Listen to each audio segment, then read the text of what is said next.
மத்தியமாம் லக்ஷ்மீ வல்லப பர்யந்தாம் வந்தே குரு பரம்பராம்.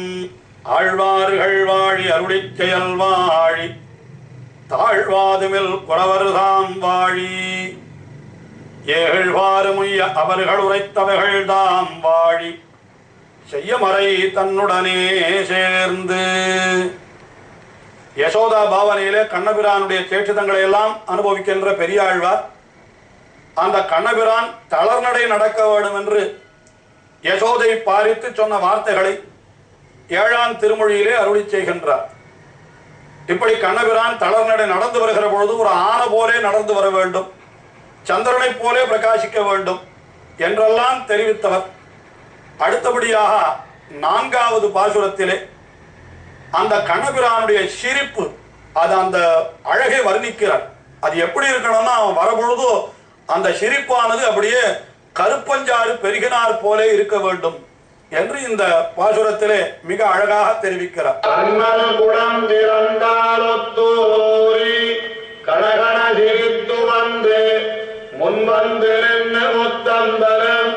என் முகில் வண்ணன் திருமார்பன் கண்டை பெற்ற கெட்டம்மாயம் தந்து என்னை தவிர்ப்பிக்கின்றான். தண்டத்தை மாஸ்தர் தலைகள் மீதே கண்ணபிரான் வருகிற பொழுது எப்படி வர வேண்டும் என்னால், கண்ணல் குடம் திறந்தால் ஒத்து ஊறி.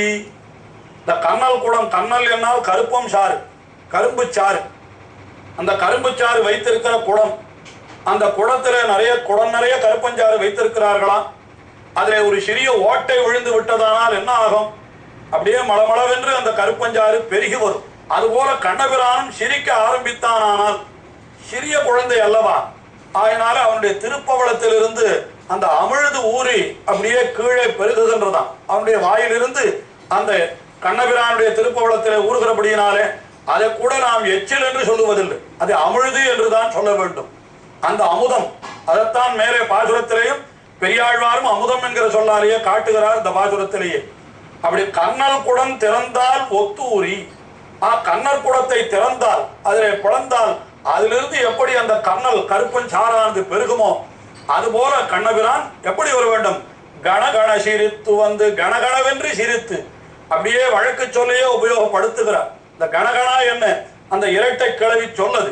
கீழையும் கூட ஷலார் பிலார் என்று வந்தது போலே இங்கேயும் கூட கணகண சிரித்து, அதுக்கு மேல உவந்து, அதுவும் மகிழ்ச்சியோடு கண்ணபிரான் வர வேண்டுமா. அப்படி வந்து என்ன பண்ணுகிறான் கண்ணன் என்னால், முன்வந்து நின்று முத்தம் தரும் எம் முகில் வண்ணன். அவன் என்ன பண்ணுகிறான், அந்த தாயான யசோதைக்கு ஓடி வந்து ஒரு முத்தம் கொடுக்கிறான். அதையும் பாசுரத்தில் அந்த முத்தம் தரும் என் முகில் வண்ணன், எனக்கு அப்படி மேகம் போல கரிய நிறத்தோட இருக்கக்கூடிய அந்த என்னுடைய குழந்தை.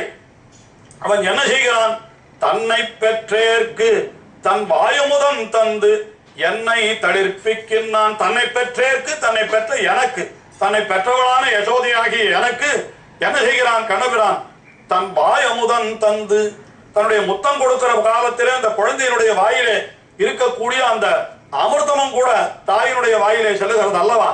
அதையும் கூட தாய் என்ன நினைப்பாள், மிக உயர்ந்ததாக நினைப்பாள். எல்லாம் பிற்காலத்திலே எல்லாரும் காட்டி இருக்கிறார்கள். ரொம்ப முற்காலத்திலே வள்ளுவரும் கூட காட்டி இருக்கிறார் அல்லவா. அமிழ்தலும் ஆத்த இனிதே என்று சொல்லுகிறார். எது என்று கேட்டார், தம் மக்கள் சிறுகை அளாவிய கூழ் என்று குழந்தையினுடைய எச்சில் கலந்த அந்த உணவு அமுதை விட இனியது என்கிறார்.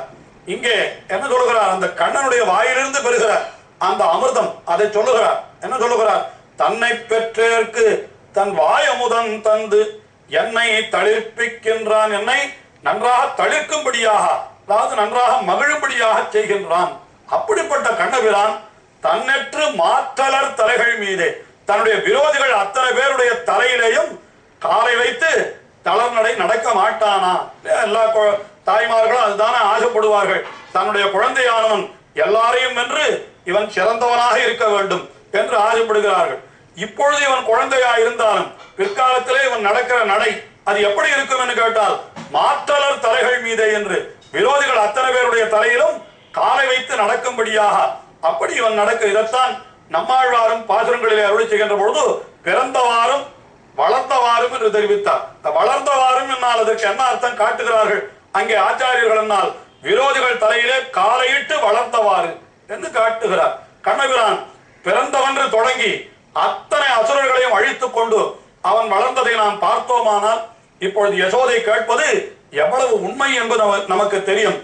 தன்னற்று மாற்றலர் தலைகள் மீதே அப்படி தளர்நடையிட்டு வருவானே, தளர்நடையிட்டு அவன் வர வேண்டும் என்று அவன் தளர்நடையிட்டு அந்த தத்தி தத்தி நடந்து வருகிற பருவத்திலேயே இதையெல்லாம் அவனிடத்திலே யசோதை ஆசைப்படுவதாக அப்படி அமைந்திருக்கிறது. அந்த பாசுரத்திலே பெரியாழ்வார் காட்டுகின்ற அற்புதமான கருத்து. அடுத்த பாசுரம் மிகவும் மிகவும் அற்புதமான பாசுரம். இந்த பாசுரத்துல கண்ணபிரான் எப்படி வர வேண்டும் என்னால் அவனுடைய திருத்தமையன், அதாவது அவனுக்கு அண்ணனாயிருக்கக்கூடியவன் நம்பி மூத்த பிரான் என்றே அவனுக்கு திருநாமம். பலராமன் என்று எல்லோரும் அறிந்த பெயர் அது. ஆனால் ஆச்சாரியர்கள் வியாக்கியானங்களிலே காட்டுகின்ற பொழுது நம்பி மூத்த பிரான் என்று காட்டுகின்றார். அது அப்படி நம்பி மூத்த பிரான் என்று அவர்கள் காட்டுவதற்கு எது ஆதாரம் என்றால் பெரியாழ்வார் அருளி செய்த இந்த பாசுரம் தான் ஆதாரம். இந்த 7ஆம் திருமொழியில இருக்கக்கூடிய இந்த 5ஆம் பாசுரம் அதுதான் ஆதாரம் என்று கூட நாம் சொல்லலாம். என்னன்னா நம்பி மூத்த பிரான் அந்த பலராமன் அவர் சற்று வடவிடவென்று ஒல்லியா இருப்பார் போலே இருக்கிறது. அவர் முன்னாலே வேகமாக நடந்து செல்லுகிறாராம். அவருக்கு பின்னாலே கண்ணபிரான் மெதுவாக நடந்து செல்லுகிறார். சிறிய குழந்தை, பருவத்திலேயும் சிறிய குழந்தை அல்லவா, அப்படி செல்லுகிறார். இந்த இருவரும் செல்வது எப்படி இருக்கிறது என்கிறதை மிக அழகான ஒரு உதாரணத்தாலே பெரியாழ்வார் இந்த பாசுரத்திலே காட்டுகிறார். முன்னாலோர் வெள்ளி பெருமலை கூட்டம் முடுமுடு விரைந்தோடா, பின்னை தொடர்ந்ததோர் கருமலை கூட்டம் பெயர்ந்தடியிடுவது போல் அன்னை உலகம் பரவியோவா புகழ் பலதேவரென்ன கண்ணம்பியோர பெண்கோட செல்வான் நலர்நடையடவானா. முன்னலோர் வெள்ளி பெருமலை கூட்டம் என்னால் வெள்ளி பெருமலை, அதாவது பலராமன்கிறவன் வெள்ளவெளேன்னு இருப்பவன். ஆயினாலே அவனை என்ன சொல்றாருன்னா ஒரு வெள்ளி மலையினுடைய குன்று. குட்டன் என்று சொன்னால் அது ரொம்ப சிறிய மலை என்று அர்த்தம். மலை என்னால் ஓங்கி இருக்கிறது, குன்று என்னால் கொஞ்சம் சிறியதாக இருக்கிறது. ஆக முன்னல் ஓர் வெள்ளி பெருமலை குட்டன், முன்னாலே ஒரு வெள்ளி மலை கை கால் முளைத்து அப்படி கிடுகிடுகிடு என்று ஓடுகிறதாம். அந்த பாசுரத்திலே கூட என்ன சொல்ற, மொடு மொடு விரைந்தோட. இந்த பதிகம் பூராவும் பெரியாழ்வார் இந்த இரட்டை கிளவியாக எத்தனை சொற்களை அவர் உபயோகப்படுத்தி இருக்கிறார் என்று நாம் கணக்கிட்டு பார்க்க வேண்டும். முதல் பாசுரத்திலே சலார் பிலார் என்றார், மற்றொரு பாசுரத்திலே கணகணவென சிரித்து என்றார். இப்பொழுது இந்த பாசுரத்திலே மொடுமொடு என்று அழகான பிரயோகங்கள் இவைகளெல்லாம். அப்படி முன்னலோர் வெள்ளி பெருமலை கூட்டன், முன்னாலே ஒரு வெள்ளி மலை குன்றானது மொடுமொடு விரைந்தோட அப்படி வேகமாக செல்லுகின்ற காலத்திலே பின்னை தொடர்ந்ததோர் கருமலை கூட்டன், அந்த வெள்ளி குன்றை பின்னாலே தொடர்ந்து கொண்டு இன்னொரு கரிய குன்று, கரிய மலை பிஞ்சு ஒன்று அது தொடர்ந்து ஓடுகிறது போலே என்கிறார். அதெல்லாம் இழுபொருள் ஓமை அணி. அதாவது மலைகள் ஓடுமான்னா ஓடாது, ஆனாலும் இந்த பலராமனும் கண்ணனும் ஓடுவதை பார்த்தால் அப்படி இருக்கிறது என்று பெரியாழ்வார் அழகான உபமானத்தாலே தெரிவிக்கிறார். அப்படி வெள்ளிப்பெருமலை கூட்டன் அந்த கரியமலை கூட்டன் பெயர்ந்து அடியிடுவது போல் பின்னாலே அப்படி செல்வது போலே பன்னி உலகம் பரவி ஓவா புகழ் பலதேவன் என்னும் தன் நம்பி. தன் நம்பி என்கிறார். நம்பி என்னால் உபகார கண்யன் அர்த்தம், பூர்ணன் அர்த்தம்.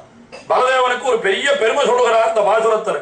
என்ன பெருமை என்னால் பன்னி உலகம் பரவியோவா புகழ் என்னால் எத்தனை பேர் உலகத்திலே இருக்கிறவர்கள் அத்தனை பேரும் ஸ்தோத்திரம் பண்ணினாலும் கூட அந்த ஸ்தோத்திரமானது முழுமையடையவே அடையாதாம். அப்படிப்பட்ட புகழை உடையவன் பலதேவன் என்று சொல்லுகிறார். என்ன காரணம், என்ன பலதேவனுக்கு அப்படிப்பட்ட புகழ் என்னால் கிருஷ்ணாவதாரத்திலே கண்ணனுக்கு முன் பிறந்தவனாய் இருந்தும் கூட அந்த கண்ணனுக்கு திருமேனி காவலாய் அவன் இருந்தபடியினாலே ஏற்பட்ட புகழ். கண்ணனை காத்து கொடுத்தவனே ஆறு என்றால் பலதேவன் தான். அதனால்தான் ஆண்டாளும் கூட அவனை பற்றி சொல்லுகிற பொழுது செம்பொற்கழலடி செல்வா பலதேவா என்று சொல்லுகிறார். அதாவது தேவகியினுடைய வயிற்றிலே பிறந்த 6 குழந்தைகளை கம்சன் கொன்று விடுகிறான். 7வது கர்ப்பமாக இந்த பலதேவன் தான் தேவகியினுடைய கர்ப்பத்திலே, அதாவது ஆதிசேஷன் பலதேவனாக வந்து தேவகியினுடைய கர்ப்பத்திலே ஆவிர் பவிக்கிறார். ஆனால் 7வது மாதத்திலேயே அந்த கர்ப்பத்தை வேறொரு கர்ப்பத்திலே மாற்றி வைத்து விட்டார்களாம். அதாவது தேவகியினுடைய கர்ப்பத்தில் இருந்து கொண்டு போய் அதை நந்தகோபருடைய அதாவது வசுதேவருடைய மற்றொரு பத்தினியாய் அது திருவாய்ப்பாடியிலே இருந்தவளான ரோகிணி என்கிறவளுடைய கர்ப்பத்திலே வைத்து விட்டார்களாம். அவளுக்குத்தான் பலதேவன் பிறந்தான். அதற்கு பிறகு 8வது கர்ப்பமாக கண்ணன் அவன் பிறந்தான். அவனுக்கு ஆபத்து ஒன்றும் ஏற்படாமல் இருந்ததற்கு என்ன காரணம் என்னால், முன்னாலே பலதேவன் அவன் தேவகியினுடைய கர்ப்பத்திலே காலை வைத்ததுதான். அவன் பொற்கால் பொலியை இட்ட சீமான் ஆகையினாலே முன்னாலே 6 குழந்தைகள் மரித்து விட்டன. ஆனால் கண்ணபிரான் தரித்திருந்தான் என்னால் அதற்கு பலதேவன் அங்கு சென்றதுதான் காரணம் என்கிறபடியினாலே அவனை செம்பொற் கழலடி என்று ஆண்டாள் கொண்டாடுகிறாளே. அப்படிப்பட்ட புகழைத்தான் இங்கே அவருடைய திருத்தகப்பனாரான பெரியாழ்வார் என்ன சொல்றா, உலகம் பரவி ஓவா பெரும்புகழ் படைத்தவன் பலதேவன் என்று கண்ணபிரானையும் காத்து கொடுத்த பலதேவன் என்று சொல்லுகிறார். அந்த பலதேவன் என்னும் நம்பி என்னால் பரிபூர்ணவன். அப்படிப்பட்ட நம்பியோட பின் கூட செல்வான். பின் கூட செல்வதற்காக இவன் கண்ணபிரான் தளர்நடை நடவானோ, தளர்நடை அவன் கூட செல்வதற்காக என்று சொல்லலாம், இல்ல கூட செல்லுகிறவனானா என்று சொல்லலாம். 2 பொருளும் ஒக்கும் இந்த இடத்திலே. ஆஹா, பலதேவன் வெள்ளிமலை போல முன்னாலே முழுமுடு விரைந்தோட இந்த கண்ணபிரான் ஒரு கரிய குன்று போல அவன் எப்படி செல்லுகிறான் என்னால் பெயர்ந்து அடியிடுவது போல் என்கிறார். அதுல கூட ரொம்ப ஆச்சரியம். பலதேவன் வயதிலே மூத்தவன் ஆகையினாலே அவன் மிகவும் ஒல்லியாகவும் இருப்பவன் ஆகையாலே கொஞ்சம் கிடுகிடுகிடுன்னு நடந்து போயிடுறான். ஆனால் பின்னாலே செல்லுகிற கண்ணபிரான் அவன் இன்னும் பருவத்திலேயே சிறிய குழந்தை, கொஞ்சம் பருமனான வடிவம் உடையவன் கண்ணன் ஆகினாலே அவன் சற்று பெயர்ந்து அடியிடுவது போலனால் அப்படி அடிமேல் அடி வைத்து மூச்சு வாங்க செல்லுகிறான். அண்ணா ஓடி விடாதே, இதோ நானும் வருகிறேன், இதோ நானும் வருகிறேன் என்று சொல்லிக்கொண்டு பின்னாலேயே செல்லுகிறானா. அதைத்தான் இந்த பாசுரத்திலே அவ்வளவு அழகாக பன்னி உலகம் பரவியோவா புகழ் பலதேவன் என்னும் தன் நம்பியோட பின் கூட செல்வான் தளர் நடை நடவானோ என்று அற்புதமாக அந்த கண்ணபிரானுடைய தளரடையை காண வேண்டும் என்று யசோதை பிராட்டி சொன்ன பாசுரத்தை பெரியாழ்வார் அருளி செய்கிறார். இன்னும் அனுபவிப்போம்.